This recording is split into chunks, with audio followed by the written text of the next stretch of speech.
avoiding large gatherings and hand washing and all of the other things that everybody knows they're supposed to be doing. Ultimately, the goal is to ease the guidelines and open things up to very large sections of our country as we near the end of our historic battle with the invisible enemy. It'll go on for a while, but we win. We'll win. I said earlier today that I hope we can do this by Easter. I think that would be a great thing for our country, and we're all working very hard to make that a reality. We'll be meeting with a lot of people to see if it can be done. Easter is a very special day for many reasons. For me, for a lot of our friends, that's a very special day. And what a great timeline this would be. Easter as our timeline, what a great timeline that would be.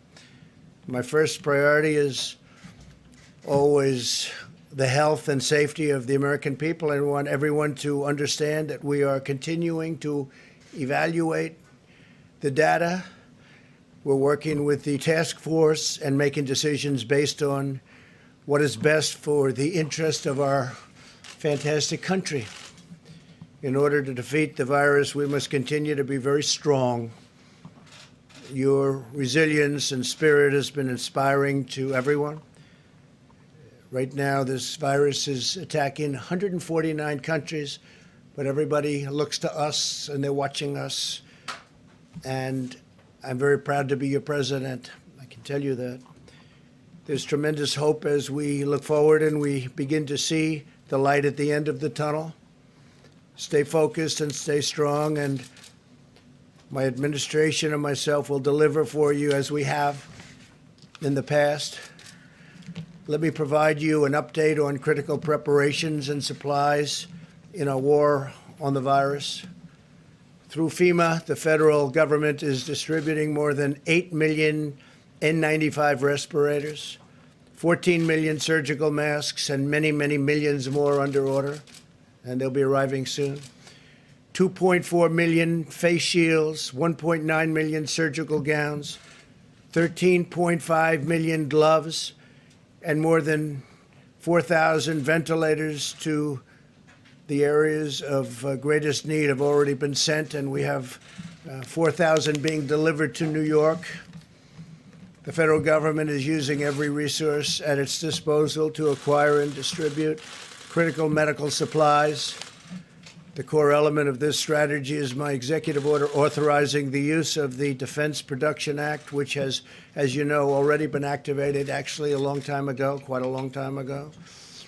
Private companies are heeding our call to produce medical equipment and supplies because they know that we will not hesitate to invoke the DPA in order to get them to do what they have to do. It's called leverage. You don't have to use it from the standpoint of actually it's been activated, but you don't have to use it. But the threat of it being there is great leverage, and companies are doing as we ask, and companies are actually even better than that. They're coming through and they're calling us. And it's been really something to see. This morning, Ford, 3M, General Electric Healthcare are making tremendous numbers. They've already started of respirators, ventilators, and face shields. They're working together. We didn't have to exercise or utilize the DPA in any way. The fact that we have it helps, but we didn't have to, and for the most part, we won't have to. We're receiving full cooperation from companies with the understanding that the federal government stands ready to compel cooperation if need be. We haven't found that to be the case. It's been really amazing to see these big, strong, powerful, in some cases very small companies, family-owned companies, step up and make a lot of great product for what we're going through and what we will continue to be going through for a while. The Army Corps of Engineers and the National Guard are building 4 hospital facilities in New York City at the Javits Center, which will be operational very soon. They've already started. In addition, they're building 4 separate medical facilities in different parts of the state. We're dealing with Governor Cuomo on that. So you're going to have 4 hospitals and 4 medical facilities at the highest level, too. Really incredible facilities. Temporary, but incredible. We're also deploying the U.S. Navy hospital ship, and that will be arriving in New York Harbor in the not too distant future. It's finishing its maintenance. They're doing a very big maintenance, and what we did is we condensed it very seriously. And as you know, the other hospital ship, and these are incredible ships, it's already on its way to Los Angeles. So we're in frequent contact with state and local officials and getting a lot of work done. We're likewise building hospitals in Los Angeles. We're working also the state of Washington. We're working with the governor of the state of New Jersey. We're building a medical facility, a hospital facility, and doing a lot of work. I want to thank the people from FEMA, the great people from FEMA, and also the Army Corps of Engineers. Secretary Mnuchin and the members of my administration continue to work closely with Congress. I'm pleased to report that we are working to pass the biggest and boldest financial relief package in American history. Senators will soon hopefully vote on a $2 trillion bill that will deliver direct cash payments to struggling Americans. No fault of their own. This came out of nowhere. Nobody can imagine this even happened, but it's not their fault. We want to protect, and we will, all of the things that a person needs protected and a family needs protected. We're working on job retention loans for small businesses and extended unemployment insurance for laid-off workers.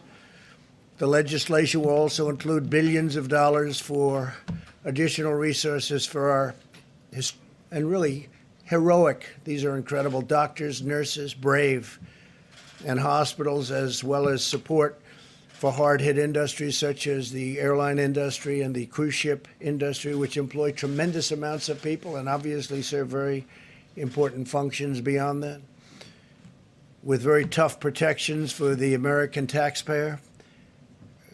The loans will be very secure and they will be very profitable, and at the same time they'll bridge, they call them bridge loans in many cases. They'll be bridging these companies back into very good health. And some of them are very important companies that 4 weeks ago didn't have a problem.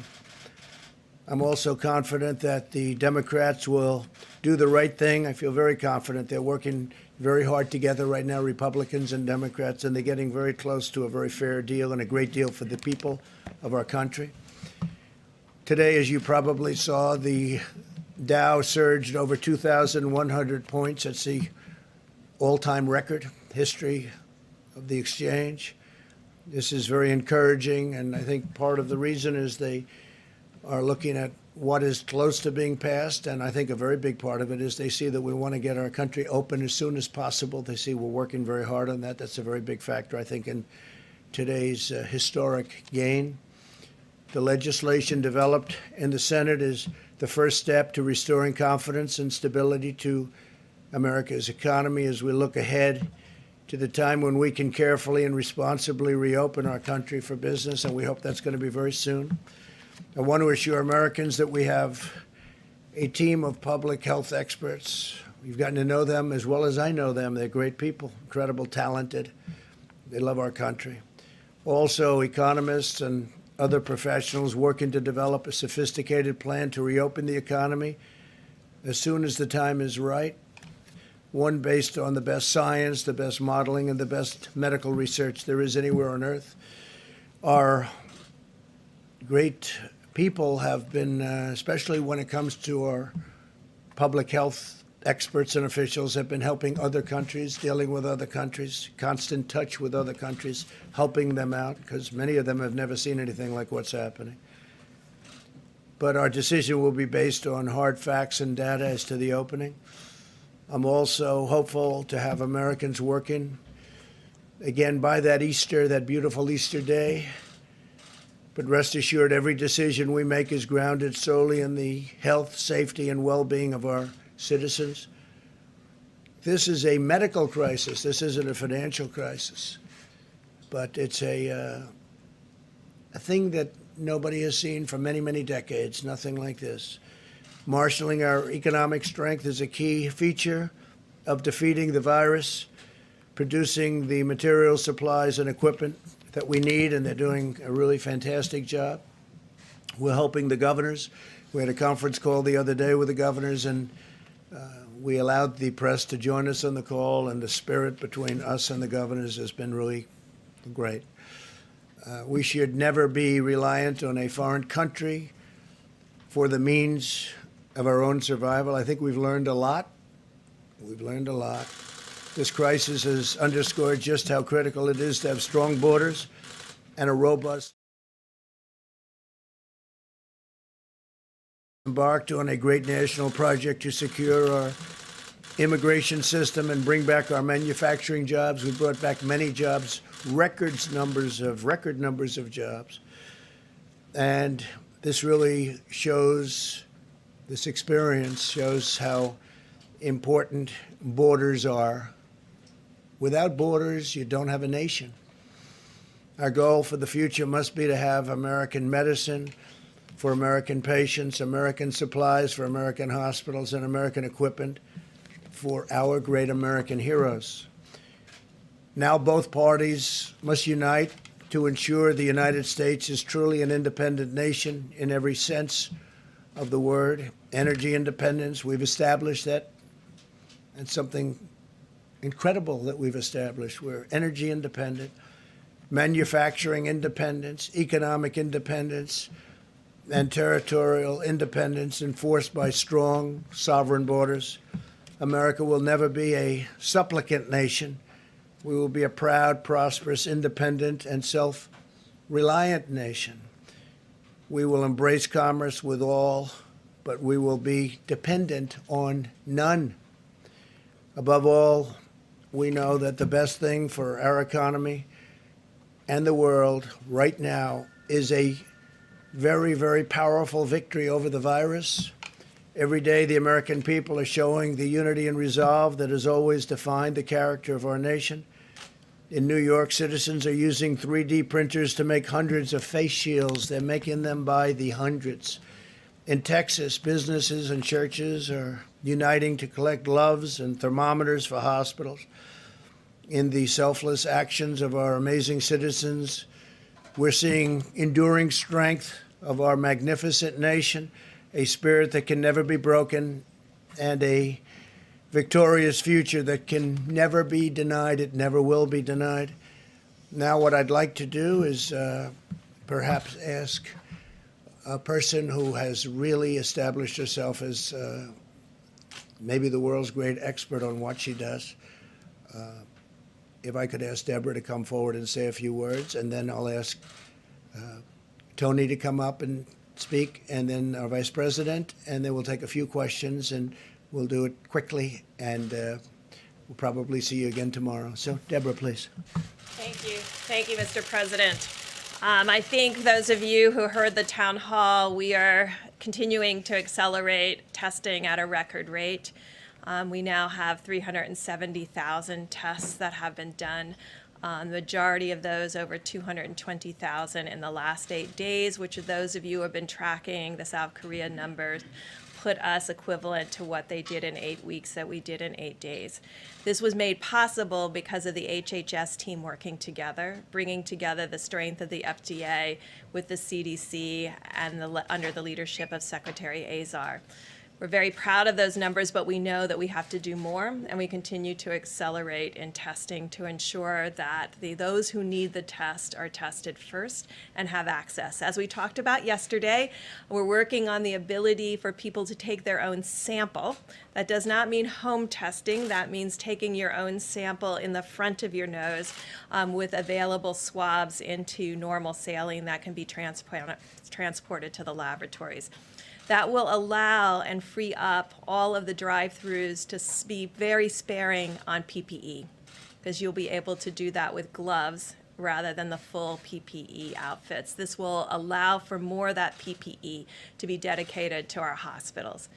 I think those of you who are tracking this epidemic closely, like I am, you will begin to see that there is encouraging results coming out of Italy. We are impressed by the decreases that are seen in mortality, the number of people succumbing to this illness, and the number of new cases. Our new cases will continue to surge because we're still working on our backlog although we will be in touch with the laboratories after this press conference to really find out how many are still in backlog and how many were run in the last 24 hours. Until we can get into a 24-hour cycle, we're going to have disproportional number of new cases compared to the actual new cases, and we will let you know when we've reached that equilibrium.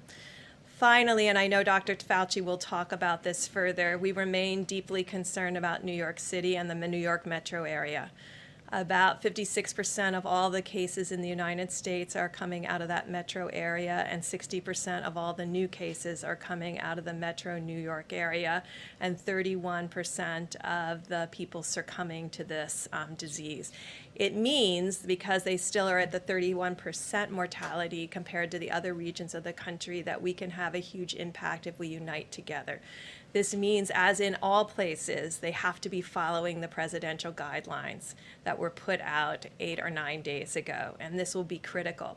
But to everyone who has left New York over the last few days, because of the rate of the number of cases, you may have been exposed before you left New York. And I think, like Governor DeSantis has put out today, everybody who was in New York should be self-quarantining for the next 14 days to ensure that the virus doesn't spread to others, no matter where they have gone, whether it's Florida, North Carolina, or out to far reaches of Long Island. We are starting to see new cases across Long Island that suggest people have left the city. So this will be very critical that those individuals do self-quarantine in their homes over these next 14 days to make sure they don't pass the virus to others based on the time that they left New York. So if they've already are 4 days out, then it's just 10 more days. So I thank you if you help get that message out to others. Dr. Fauci? Thank you very much, Mr. President. Deb.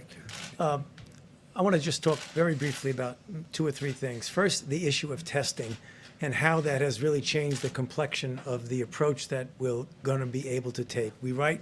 Testing was an issue. We had many questions of testing in this room for a number of times. Now that we literally have hundreds and hundreds of thousands of testing out there are a few things that we can do with that.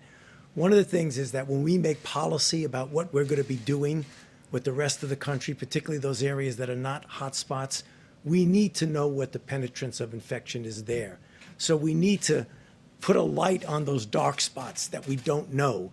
We have to act policy-wise on data, and we're going to be getting more data, a lot more data. The other thing is that the areas of the country that are not hotspots, that are not going through the terrible ordeal that New York and California and Washington State are going through, they still have a window of significant degree of being able to contain. In other words, when you test, you find somebody, you isolate them, you get them out of circulation, and you do the contact tracing. When you have a big outbreak, it's tough to do anything but mitigation. We have an opportunity now that we have the availability of testing to do that. So you're going to be hearing more about how we can inform where we're going, particularly because we have the ability to test. The second thing is I just want to reiterate what Dr. Birx said about New York. It's a very serious situation. They've suffered terribly through no fault of their own. But what we're seeing now is that, understandably, people want to get out of New York. They're going to Florida. They're going to Long Island. They're going to different places. The idea, if you look at the statistics, it's disturbing. About 1 per 1,000 of these individuals are infected. That's about 8 to 10 times more than in other areas, which means when they go to another place, for their own safety, they've got to be careful, monitor themselves. If they get sick, bring it to the attention of a physician, get tested. Also, the idea about self-isolating for 2 weeks will be very important because we don't want that to be another seeding point to the rest of the country wherever they go. And then thirdly, just one comment about drugs and the testing of drugs. You heard yesterday about drugs being out there that physicians on an off-label way can prescribe it to give people hope of something that hasn't been definitively proven to work, but that might have some hope. I don't want anybody to forget that simultaneously with our doing that, we're also doing randomized clinical trials on a number of candidates. You've heard about candidates, but there are others in the pipeline where we'll be able to design the study, and over a period of time, particularly since we have so many infections, we'll be able to determine definitively, are these safe and are they effective? We're talking about remdesivir, other drugs, immune sera, convalescent sera, monoclonal antibodies. All of these are in the pipeline now, queuing up to be able to go into clinical trial. So I'll stop there and talk. Thank you, Tommy. Good job. Larry, how about just a quick few minutes on how we're doing over at the Hill? Thank you, sir. We're gaining great progress on this Phase 3 legislation. Negotiations continue. We've had continued reports. I've been up there with Secretary Mnuchin. Secretary Mnuchin continues today with Chief of Staff Mark Meadows, checking in with the President. They're getting closer and closer. They expect to vote as soon as possible. I just want to walk through a couple of key points. This legislation is urgently needed to bolster the economy, provide cash injections and liquidity, and stabilize financial markets to get us through a difficult period, a difficult and challenging period in the economy facing us right now, but also to position us for what I think can be an economic rebound later this year. We started the year very strong, and then we got hit by the coronavirus in ways that probably nobody imagined possible. We're dealing with that as best we can. This package will be the single largest Main Street assistance program in the history of the United States. The single largest Main Street assistance program in the history of the United States. Phase 2 delivered the sick leave for individuals, hourly workers, families, and so forth. Phase 3, a significant package for small businesses. Loan guarantees will be included. We're going to take out expenses and lost revenues. As the President said, eligibility requires worker retention. We will maintain, the people eligible will maintain their payrolls during this crisis period. And on top of that, we will have direct deposit checks of roughly $3,000 for a family of 4, and that will bridge to enhanced, plussed-up unemployment insurance benefits that will essentially take those up to full wages. This is 1, 2, 3, 4. You know, a strong workforce requires strong business. You can't have a job without a business to work for. And the hope here is that the companies that were operating very well at the beginning of the year when the economy was in good shape, we will help them and their employees get through this tough period so they will come out the other side, let's say this later this spring or summer, and will continue their operations. That's the key point. Now, don't forget, there's income tax deferrals for individuals and corporations without interest and penalties. There's student loan interest and principal deferrals without any penalties. And finally, I want to mention the Treasury's exchange stabilization refund.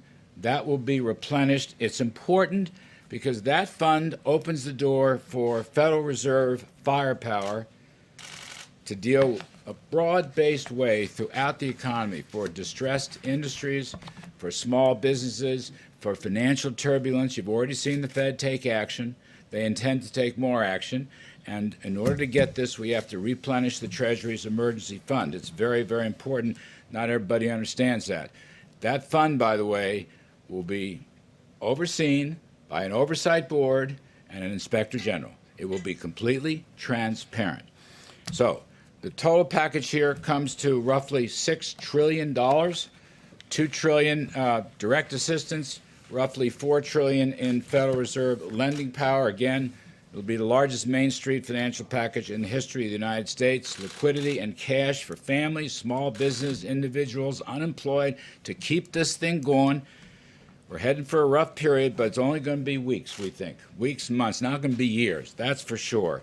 And hopefully pave the way for continued economic recovery after this crisis departs. Thank you, sir. Thank you. I've been hearing that voice for so many years, like 30 years or more maybe, and it's a great voice and it's a great man. So Larry Kudlow, thank you very much. Thank I want to say that that package, and we went over parts of it, but pretty big parts, it really sets us up to, I think, even supersede where we were a month ago. I think we can get up there quickly, and I think it allows us to supersede. It allows us to help these great companies that need help, like Boeing, which is, had a problem, and then on top of that problem, it had the virus come in. But we'll be helping Boeing, we'll be helping the airlines, we'll be helping the cruise lines, we'll be doing a lot of things, and the money will all come back to us, and it'll come back to us in a very strong form. And before we take some questions, I'd like to ask our great Vice President to say a few words, if you would, Mike, please. Thank you, Mr. President. The White House Coronavirus Task Force met again today. And on behalf of the President of the United States, everyone on our team, I know state leaders, let me just say thank you, America. People across this country, businesses large and small, are responding to the threat of the coronavirus in ways that are deeply inspiring. People are acting on the President's 15 days to slow the spread, and it is making a material difference. Our experts standing beside us told us that if every American, regardless of whether you're in an area that's impacted by an outbreak of the coronavirus or not, if every American would embrace these guidelines, that we could significantly reduce the number of Americans that would contract the coronavirus and protect the most vulnerable. And as the President reflected earlier, tens of millions of Americans are doing just that, and we're grateful. The focus of our task force, of course, is to slow the spread, to promote mitigation strategies. Beyond that, though, the President has us focused on testing and on supplies and making sure that those that are enduring the symptoms of the coronavirus and those who are ministering to them, our extraordinary healthcare workers, have the support that they need. In the category of supplies, you just heard Dr. Birx indicate that we've made great progress. We have done more tests in the last 8 days than were done in the previous 8 weeks, and it's because of the public-private partnership that the President forged with commercial labs. And I would encourage people around the country to remind your family members and friends, if you don't have symptoms, don't get a test. We want to make sure people who are having symptoms, who have a concern, have the ability to be tested and to have those tests processed. We're continuing to urge all county hospitals, all labs around the country to report to the CDC all the results of the test, as it'll give these experts around us the ability to continue to advise the President on best practices. As I mentioned, we all continue to follow the outbreak around the country and the test results. But as several have mentioned, we're particularly focused on New York. The reality is the New York metro area was 60% of the new cases in the country. And specifically, as a lay person, I can tell you that the infection rates are roughly 1 in 1,000 in the New York City metropolitan area, where they are 0.2% per thousand or 0.1% per thousand in places like Washington State. It is the reason why today the White House Coronavirus Task Force is calling on any American, first and foremost, if you're in the New York City metropolitan area or elsewhere, to take the guidelines that we issued and avoid non-essential travel. But for anyone in the New York metropolitan area who has traveled, our task force is encouraging you to monitor your temperature, be sensitive to symptoms, and we are asking anyone who has traveled out of the New York City metropolitan area to anywhere else in the country to self-isolate for 14 days. We have to deal with the New York City metropolitan area as a high-risk area. And for that reason, we're taking these steps and asking for the cooperation of the American people. Because of the spread in New York City, we will continue to surge resources. The President has described this. FEMA is coordinating with New York State for the arrival of the USS Comfort in just a matter of a few short weeks. Over the next 24 hours, more than 4,000 additional ventilators will be delivered to New York State as well. New York State has prioritized 3 alternative medical facilities, and at the President's direction, the Army Corps of Engineers is working on plans to build those facilities out. You've heard the President speak about the Javits Center, the addition of 1,000 beds, and we'll continue. I want the people of New York City and the greater New York City area to know that we're with you. We're going to continue to provide resources to support your state and local officials as they confront the spread of the coronavirus in that great city. On the subject of supplies, we had team meetings today at FEMA, which is working on identifying the critical personal protective equipment and ventilators. At this point, FEMA informs us today that they are distributing 7.6 million N95 respirator masks, more than 14 million surgical masks, and FEMA has already shipped 73 pallets of personal protective equipment to New York, 36 pallets of personal protective equipment to the state of Washington. We'll be meeting again tonight. As you know, the President stood FEMA as a national response center up, and they are in the lead for the approach to the coronavirus, which is locally executed, state managed, and federally supported. And we'll continue to surge those resources and make sure that they're available. One last word, if I may. The President reflected on the response businesses around the country have brought to this moment. It truly is extraordinary. The President did initiate the Defense Production Act last week, but as the President has reflected many times, we will use the Defense Production Act if we need it to mandate production of critical supplies. But so far, no one has said no. And in fact, we see industries stepping up. The President mentioned Ford Motor Company working with 3M and GE Health to expand production of medical supplies. We heard that McDonald's is now offering curbside delivery to truckers who are unable to use the drive-through to pick up a Big Mac.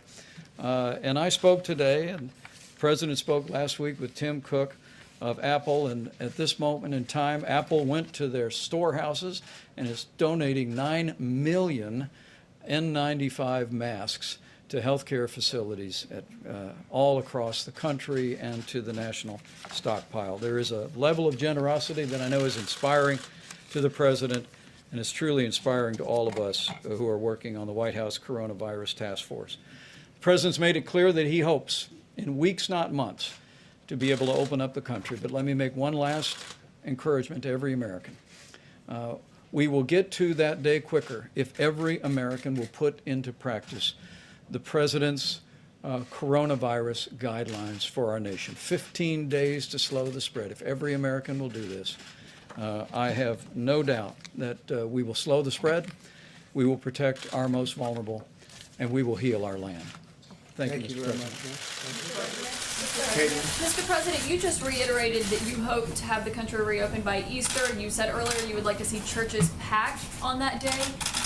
My question is, you have two doctors on stage with you. Have either of them told you that's a realistic timeline? I think we're looking at a timeline. We're discussing it. We had a very good meeting today. If you add it all up, that's probably 9 days plus another 2.5 weeks. It's a period of time that's longer than the original 2 weeks. So we're going to look at it. We'll only do it if it's good, and maybe we do sections of the country. We do large sections of the country. That could be two. But no, we're very much in touch with Tony and with Deborah on everything we're doing. Who suggested I that just date? thought it was a beautiful time. To be a beautiful time, a beautiful timeline. So that was It's a based great on day. any of the data? It was based on a certain level of weeks from the time we started, and it happened to arrive. Actually, we were thinking in terms of sooner. I'd love to see it come even sooner, but I just think it would be a beautiful timeline. John? Mr. President, if you look at what we've just seen in the last day or so, you've seen the number of known coronavirus cases in the country double in just 2 days. Another 95 people have died just in the last 24 hours. New York's governor is saying this is spreading like a bullet train across the country, and the governor of Louisiana is saying that his state may not be able to handle the cases that they're facing by early April. So what are you seeing in all of this that leads you to think that we could reopen by Easter or even earlier? Sure. We're working with all of them. We can be talking about large sections of our country because there are sections of our country that you didn't talk about that are doing unbelievably well. They have very little incidence or problem, very small numbers. It's very possible that they won't be ever subject to what's happening in New York. New York is definitely a hot spot. There's no question about it. And you know what we're doing in New York to try and help. And I think we're doing an incredible job. We're going to have the hospitals up quickly, the medical centers also quickly. But we'll just have to see. We have to follow it. We have to see. We're going to look at that curve. We're going to see when it starts coming down. And we'll do the best job that can be done. John, please. Question for you, Mr. President, Dr. Fauci, if we could. Just when looking at this idea of an Easter timeline, and I don't know that's probably flexible, what are the metrics by which you will make the decision as to whether you can say, yes, we can open up this area of the country, or no, we can't open up that area? I mean, will you be looking at disease numbers? Will you be looking at possible containment, isolation? I think we'll be looking at a lot of things. We'll also be looking again at very large portions of our country. And I will be guided very much by Dr. Fauci and by Deborah and by some of the other professionals that work with both of you. And we're going to see what will be. But that would certainly be, I think that's a goal that perhaps can happen, or at least for a very large portion of our country. Dr. Fauci, since, as the President said, you and Dr. Birx and others will be guiding him in making the decision, where are you now with this timeline of 19 days from now? So, I mean, that's really very flexible. We just had a conversation with the President in the Oval Office talking about, you know, you can look at a date, but you got to be very flexible. And on a literally day-by-day and week-by-week basis, you need to evaluate the feasibility of what you're trying to do. And John, you asked for, you know, what kind of metrics, what kind of data. When you look at the country, I mean, obviously, no one is going to want to tone down things when you see what's going on in a place like New York City. I mean, that's just, you know, good public health practice and common sense. But the country is a big country, and there are areas of the country, and I refer to this in my opening remarks, that we really need to know more about what the penetrance is there. So if we do the kind of testing what we're doing, and testing will always be associated by identification, isolation, and contact tracing, and you find after a period of time that there are areas that are very different from other areas of the country, you may not want to essentially treat it as just one force for the entire country, but look at flexibility in different areas. So I think people might get the misinterpretation, you're just going to lift everything up, and even somebody's going like that. That's not going to happen. It's going to be looking at the data.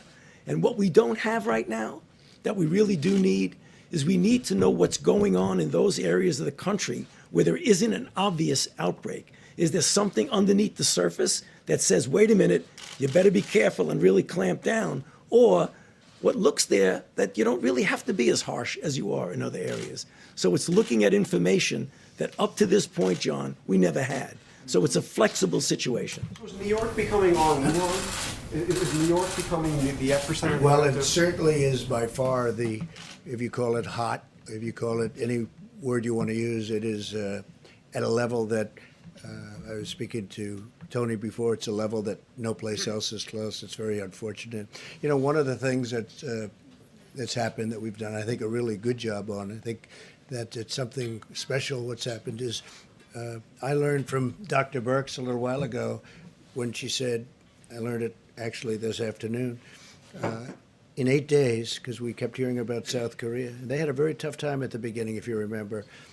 In 8 days, we're doing more testing than they've done in 8 weeks. That's a tremendous turn. And with our testing, it's going exponentially. It's going up, up, up every day. So we're going to be able to do things with this very highly sophisticated testing. And it's also, the test itself is considered the best test. So on top of doing now more than anybody else, we have a very high quality test. That makes a big difference. It also makes a big difference even in terms of opening, because we're going to see those areas like the hot spots. But New York City definitely is a very hot spot. Steve? When you talk about areas that you could open up, what specifically are you looking at? What states? Are you talking about out west? Well, you can Midwest, talk or about south? Where the exactly? Farm Belt. Take a look at the Farm Belt. Take a look at areas out west. Look at big sections of Texas. I was talking to the great governor of Texas. They've done a fantastic job out there, but they have very big sections of Texas where, you know, it's like numerous states, frankly.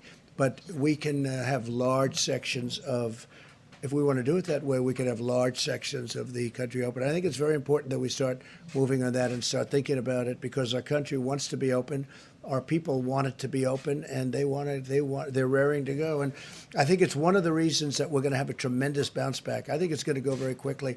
Also, I want to thank, while I'm here, I want to thank Larry for the job he's done, Steve Mnuchin for the job he's done. If you look at Peter Navarro, he's sort of doing different things. He's really, he's a force in terms of getting masks and getting all of the ventilators and all the things. He's been fantastic, Peter. But I also want to thank Congress, because whether or not we're happy that they haven't quite gotten there yet, they have been working long hours. I'm talking Republicans and Democrats, all of them. The House, the Senate. I want to thank Congress, because they are really trying to get there, and I think they will. And I'll see you all tomorrow. Thank you very much. Did Thank you give you. Governor Cuomo a heads up, Mr. President, about the quarantining for people who left New York? Did you give Governor Cuomo a heads up about quarantining people? We're talking to them about it. Did you have some Mr. President? Is it wise to pack churches on Easter? It takes one person to contaminate a whole county.